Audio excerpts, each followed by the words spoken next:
Good morning, mga ka-powers, no? Good morning, Luzon, Visayas at Mindanao.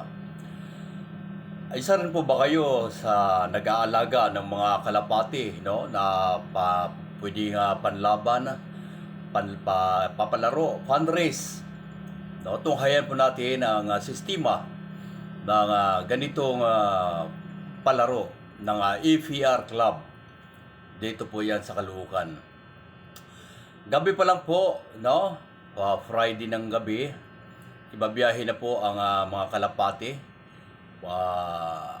Marami po yan. Apat na truck po ang biyahe niyan. No?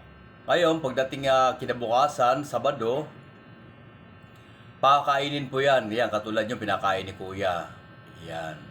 Pakakainin po yan para hindi naman po sila magutom kasi ang biyahe niya na Friday ng gabi, tapos tuloy-tuloy niyan sa hanggang Sabado, tapos Linggo ang release niyan. Pagdating ng hapon niya, na Sabado pakakainin pa rin yan. Tapos pagdating ng Sunday ng umaga, yan ang release, i-release na po yan. Ang release po nito ay 6:30 ang release nito sa Bawang, La Union. Ayan po, na kumakain na po sila. No? Agawan po ng pagkain yan. Kasi pag hindi sila makipag-agawan, magugutom sila. Dahil napakahaba ang biyahe. No?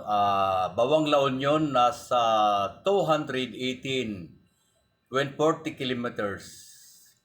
Napakalayo. Bawang, La Union. Tapos pagdating na Sunday ng umaga, i-release na po sila. 6:30 po ang release po nito. Mapapansin ninyo, napakarami at hindi lang po ito. Isang truck na to. Bali, 4 po na truck. Isa lang po ang club. Magmula ng Caloocan hanggang Bawang, La Union. Hindi pa po tapos ang labanan. Hanggang dulo pa ito ng Claveria. No, ayan po, mapapansin ninyo. Magbibilang na po yan para pakakawalan. Katunayan po, binibidyohan po ito para wala pong masabi ang ating mga members. No? Para wala po silang haka-haka kung ano na nangyari sa ibon nila. Pero tandaan po natin, kapag ang ibon po natin ay naikarga na po at patungo sa patutunguhan, huwag nyong isipin na ang ibon ninyo ay hindi madidisgrasya. Marami po ang nadidisgrasya sa ibon. Nandiyo na po yung falcon, lawin, no?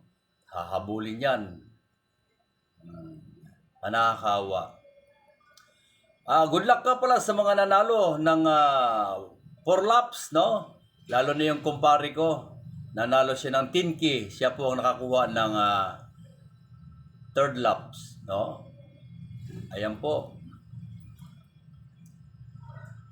6:30 ng umaga, napakaganda ang sikat ng araw. Ngayon po ang uwi po niyan sa Caloocan. Dahil nandun po ang club, doon po kami nagkakarga.